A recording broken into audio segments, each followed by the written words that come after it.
Hello, it's Pastor Troy Cunningham again. I just thought I'd share a couple thoughts with you today. I'm on my way to conference, and I just had a couple thoughts about how people like us really don't enjoy going to things like what I'm fixing to go to. This is more like a business meeting for a group of churches. We get together quarterly, and when we go, we usually start about 9 o'clock, and sometimes we don't get out of there till 2 o'clock in the afternoon, and it just seems like it wears me out. And usually at conference we'll have different ministers to get up, and they'll speak, and they'll share what's going on in their churches and what's going on, in their, sometimes they tell you about their personal lives, and we hear all kind of stories, and I'm usually the guy that's sitting back there in the back saying, when are they going to shut up?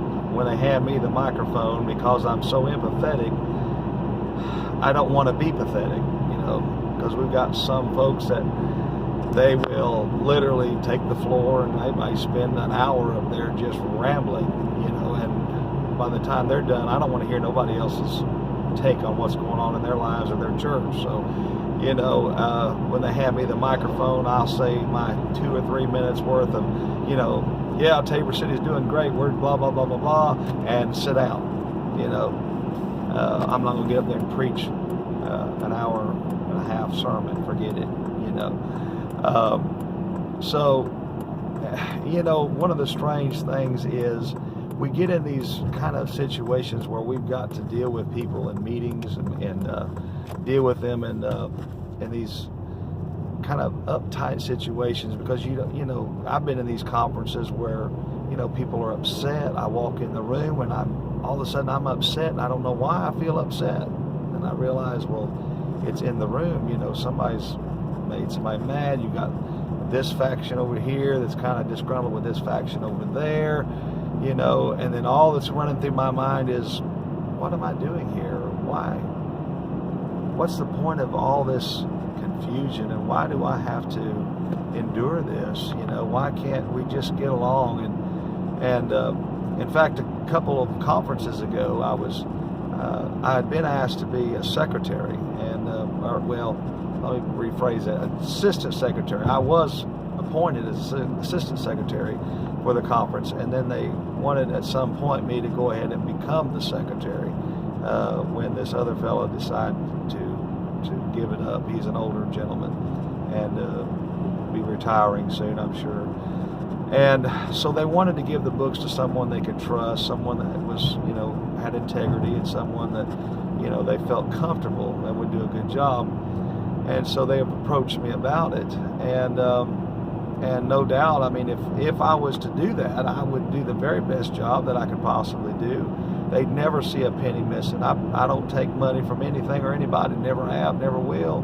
It's just, it ain't me. I mean, and so, they come to me knowing they could trust me, knowing that, I had the, qualities for that job. But I thought, being in conference and seeing how demanding it is, and how, when people want money, they want it right now. They don't want it tomorrow. They want it yesterday. And so, you got to deal with all the stress and the pressure, and I pastor a church on top of that, and have to deal with all that. And, and then to deal with a conference, I just couldn't bring myself to, I don't know, how do you call it, how do you describe it? I just couldn't bring myself to want to put myself any further in the situation where I'm just going to continue to be zapped and drained with all this other responsibility that really I just don't want. I don't need it. I've got plenty on my plate now, and I know many of you INFJs resonate with that. Your plate can only get so full, and that's it. When it goes above and beyond that, you become a basket case. I become a basket case. Don't give me all that other, numbers, figures. I'm good at it, but I don't like messing with it. I've always been good at math, but I don't want to mess with it. I don't I don't want to mess with somebody else's checkbook. I don't want to mess with, somebody else's finances and somebody else's responsibility. And that's just how I feel. And, I mess with mine. It's balanced. It's taken care of. And that's good enough. I mean, that's plenty for me. I check in with my church's secretary to make sure our church is doing okay financially. And, I try to be a responsible pastor with the finances of the church. And our church runs smooth. We don't have a problem. And, we don't spend money excessively. We spend what we have to. Occasionally we'll do something a little extra, when we have the money. But that's how we run. That's how I do things. That's how I do business. I've always taken care of finances well, and I think people know that. They see that quality in me, and I believe that's why they'd like for me to be over the financial part of the conference, over the books and all that. But I don't need that stress.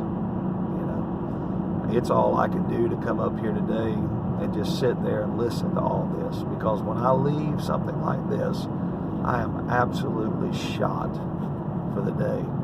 And I've got to leave tonight and go preach a revival meeting an hour and a half south of my hometown. So I've got a jam-packed day today. And I don't know, share with me, what are some of the things that just pile your plate too high, get you overly stimulated, and what kind of events that just, I hate going to theme parks. Forget it. I've been, my youngins enjoy it. I'll take them because I know they love it. But who in the world in their right mind wants to stand in line for 2.5 hours to ride Thunder Mountain, or Fire in the Hole, or whatever ride you like to ride? Give me a park bench next to the lake. Give me a rod and reel. Give me peace and quiet. I don't want nobody down there. Just give it to me, just me and Jesus. All right, we'll be just fine together, and we'll have a great time. I don't need the rest of it. So that's just me. Sorry, I went over a railroad track and we got a bumpy video here. But anyway, just share with me some things that really, environments that really, drain you dry and zap you for the day. Anyway, I hope you have a blessed and wonderful day. May the Lord bless all of you. Bye-bye.